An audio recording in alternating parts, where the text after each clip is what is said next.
മത്സ്യങ്ങളിൽ വൻതോതിൽ മായം കേടാകാതിരിക്കാൻ ഐസിൽ ചേർക്കുന്നത് മാരക രാസവസ്തുവായ ഫോർമാലിൻ. 6000 കിലോ മത്സ്യം സംസ്ഥാന അതിർത്തിയിൽ നിന്ന് തിരിച്ചയച്ചു. സംസ്ഥാനത്ത് വൻതോതിൽ മായം കലർന്ന മത്സ്യമെത്തുന്നതായി സൂചന. ഞായറാഴ്ച ചെക്ക് പോസ്റ്റിൽ നിന്ന് 6000 കിലോ ചെമ്മീൻ പിടികൂടി. പ്രാഥമിക പരിശോധനയിൽ രാസവസ്തു കലർന്നതായി സംശയത്തെ തുടർന്ന് കൂടുതൽ പരിശോധനയ്ക്കായി ലാബിലേക്ക് അയച്ചു. അയൽ സംസ്ഥാനങ്ങളിൽ നിന്നാണ് വ്യാപകമായി രാസവസ്തുക്കൾ കലർന്ന മത്സ്യമെത്തുന്നത്. സംസ്ഥാനത്ത് ഇപ്പോൾ ട്രോളിംഗ് നിരോധനമായതിനാൽ ബോട്ടുകൾ കടലിൽ പോകുന്നില്ല. പരമ്പരാഗത രീതിയിലുള്ള മത്സ്യബന്ധനത്തിന് മാത്രമേ അനുമതിയുള്ളൂ. ഇതിനാൽ തന്നെ ആവശ്യത്തിനുള്ള മത്സ്യം അയൽ സംസ്ഥാനങ്ങളിൽ നിന്നുമാണ് എത്തിക്കുന്നത്. കഴിഞ്ഞ ദിവസം ആന്ധ്രയിൽ നിന്നും കൊണ്ടുവന്ന 6000 കിലോ മത്സ്യം സംസ്ഥാന അതിർത്തിയിൽ നിന്ന് തിരിച്ചയച്ചിരുന്നു. മീനിൽ ഫോർമാലിൻ കലർന്നിട്ടുണ്ടെന്ന കണ്ടെത്തലിനെ തുടർന്നാണ് തിരിച്ചയച്ചത്.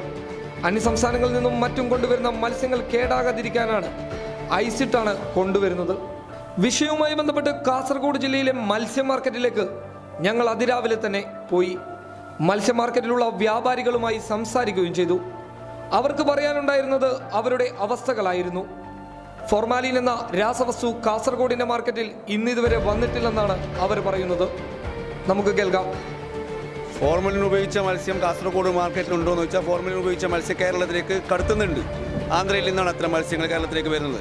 പക്ഷേ അത് കാസർഗോഡ് മാർക്കറ്റിൽ വിറ്റുപയോഗിക്കുന്നില്ല. കാസർഗോഡ് മത്സ്യത്തിൽ അത്ര മത്സ്യങ്ങൾ വിൽക്കേണ്ട സാഹചര്യം ഇന്നുവരെ വന്നിട്ടില്ല. കാരണം ഇവിടെ തുറമുഖമുണ്ട്, 4 സൈഡും തുറമുഖമുള്ള ഒരു പ്രദേശമാണ് കാസർഗോഡ് മാർക്കറ്റ് നമ്മൾ. അപ്പോൾ ഇവിടെ ഇഷ്ടംപോലെ മത്സ്യം സുലഭമായിട്ട് കിട്ടുന്നുണ്ട്.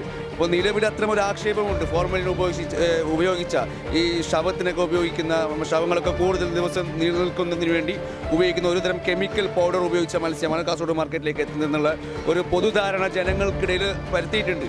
അതിൻ്റെ പിന്നിൽ ചില മാഫിയകളാണ് ഞങ്ങൾ സംശയിക്കുന്നത്. ഇപ്പോൾ കുറച്ച് കാലങ്ങൾക്ക് മുമ്പ് ചിക്കനെതിരെ വ്യാപകമായിട്ട് ആക്ഷേപങ്ങൾ ഉണ്ടായിട്ടുണ്ട്.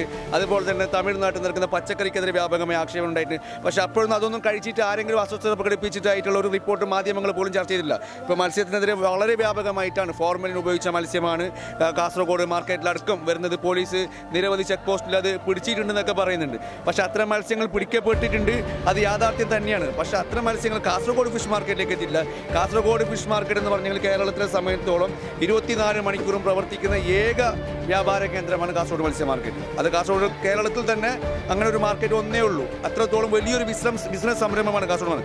അപ്പോൾ ഈ മേഖലയെ തകർക്കുന്നതിന് വേണ്ടിയിട്ട് ഇതിൻ്റെ പിന്നിൽ അത് മറ്റു വ്യാപാര സംഘടനകളായിരിക്കാമെന്ന് ഞങ്ങൾ സംശയിക്കുന്നു. അത്തരം ഒരു ആക്ഷേപം ഉയർന്ന സാഹചര്യത്തിൽ മാർക്കറ്റിൽ തന്നെ തൊഴിലാളികൾക്കിടയിൽ ചർച്ചയുണ്ടായിട്ടുണ്ട്. അതിനെക്കുറിച്ച് ആഴത്തിലുള്ള അന്വേഷണം വരെ ഇവിടുത്തെ അസോസിയേഷൻ നടത്താനുള്ള ശ്രമം നടത്തിയിട്ടുണ്ട്. ഫോർമാലിൻ രാസവസ്തുവിന്റെ ഉപയോഗം തെല്ലൊന്നുമല്ല മനുഷ്യരെ ബാധിക്കുന്നത്. അത്രത്തോളം മാരകമാണ് ഫോർമാലിൻ. പബ്ലിക് കേരള.